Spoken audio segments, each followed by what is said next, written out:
Richard Ramirez, the Night Stalker, and prayed to Satan while committing horrific crimes. What led him to embrace such dark forces and become one of the most notorious killers in history? In this video, we explore Richard Ramirez, the Night Stalker, and his horrifying crimes. What drove him to worship Satan and leave a trail of terror in his wake? Before we start our video, subscribe to Court Capture, and hit the bell icon. Let's begin. On the 17th of March, 1985, Gil CIO, a young homicide detective with the LA County Sheriff's Department, was called to an incident in the Rosemead district. The call came in around 10:40 p.m., and at first it seemed like just another routine murder. One person was dead and another was wounded. It was a typical case in the eyes of many, but Gil had no idea this particular murder would be the start of something far more sinister. When the detectives arrived, they found 34-year-old Dale Okazaki lying on her back in the kitchen. She had been executed with a gunshot to the head while unloading groceries in her own home. Okazaki's roommate, 22-year-old Maria Hernandez, had also been shot at point-blank range but somehow survived. She was unable to identify the attacker, and nothing had been stolen from the apartment. It was a baffling crime, and the detectives couldn't determine if it was the result of a domestic dispute, a robbery gone wrong, or something else entirely. Just as the detectives were piecing together the details of the first murder, news came in that a similar attack had occurred nearby. About half an hour after Okazaki's murder, 30-year-old law student Ceylon Yu was shot twice in the chest at close range while driving home.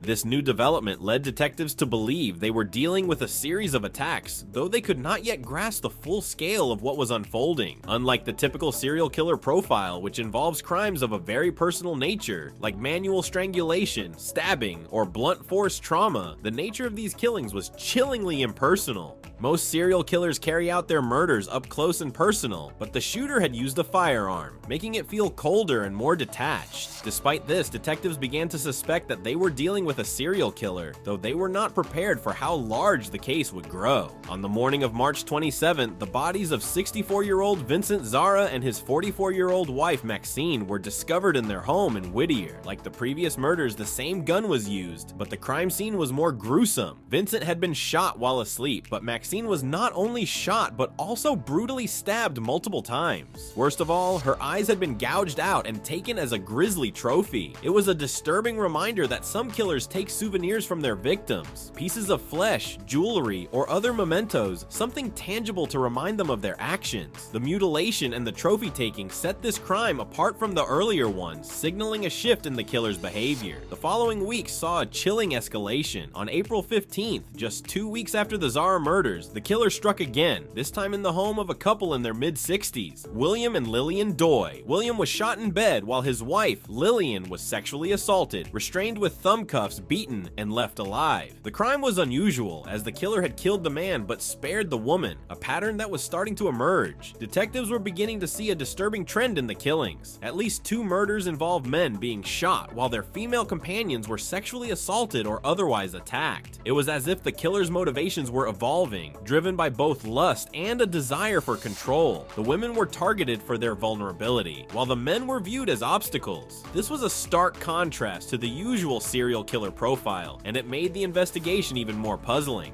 Despite numerous conflicting details and theories, Detective Gallardo was convinced that the crimes were all connected and that one man was responsible. However, many psychologists at the time, both local and national, doubted his theory, insisting that the crimes were likely committed by multiple individuals. Yet, Gallardo's intuition was right. 6 weeks later in Monrovia, 2 elderly sisters were found murdered in their shared home. Both had been severely beaten with a hammer, and the crime scene contained occult symbols, pentagrams, and strange markings on the walls and bodies. This introduced an entirely new element to the case, leaving detectives and the public even more baffled. The investigation had already surpassed conventional serial killer profiles, and now the presence of occult symbolism hinted at something more disturbing. As the investigation continued, law enforcement began to believe they were dealing with a single, methodical killer, one whose crimes were growing increasingly violent and erratic. The press dubbed the mysterious killer the Night Stalker, and soon the entire entire state of California was gripped by fear. Those who knew him described him as ordinary, kid-friendly, humorous, and seemingly harmless. No one could have guessed the horrors he would go on to commit. Born in 1960 in El Paso, Texas, Richard Ramirez came from a humble background. His neighborhood was a modest one, and though his family struggled, it wasn't an impoverished existence. He was close to his family and had a typical childhood. However, by the time he reached his teenage years, things began to change. Diagnosed with epilepsy, he became more withdrawn and began looking up to his cousin Mike, a Vietnam War veteran who glorified violence. Mike's influence would have a lasting effect on Richard, introducing him to disturbing images of war crimes, including rape and murder. At the age of 10, Richard witnessed his cousin shoot and kill his wife, a traumatic event that would haunt him and fuel his growing fascination with death. As Ramirez entered his teens, his behavior grew more erratic. He dropped out of school, began using drugs and alcohol, and became a petty criminal, stealing anything he could. By his early 20s, Ramirez had fully embraced a life of crime and violence, and he eventually moved to California, where his killing spree would begin. His reign of terror escalated rapidly. Ramirez went from burglary to rape, and eventually to murder. He terrorized the residents of Los Angeles with his brutal home invasions, where he would sexually assault, mutilate, and kill his victims. His acts of violence were escalating, and the public was gripped with fear as no one knew when or where the next attack would happen. The once quiet and peaceful neighborhoods of California had become a hunting ground for a merciless killer. By May 1985, Ramirez had killed at least 8 people, and his crimes were becoming more brazen. As the murders continued, residents were no longer safe in their own homes. The fear that gripped Los Angeles was palpable, and it seemed that no one could stop the Night Stalker's reign of terror.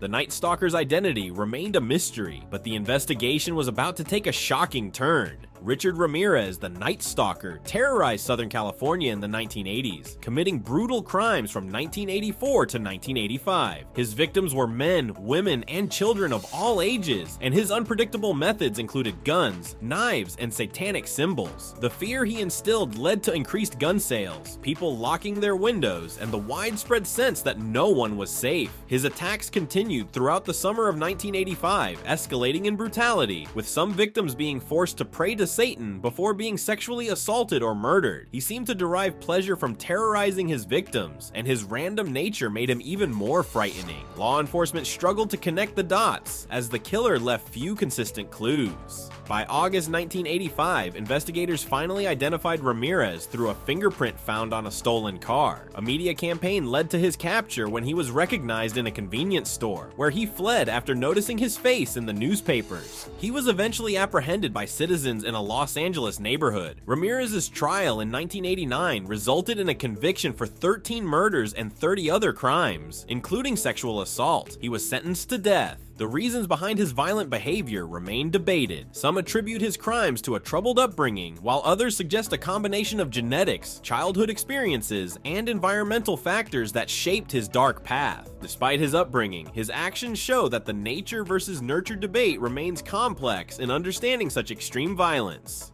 Don't forget to like, share, and subscribe to our YouTube channel Court Capture for more stories.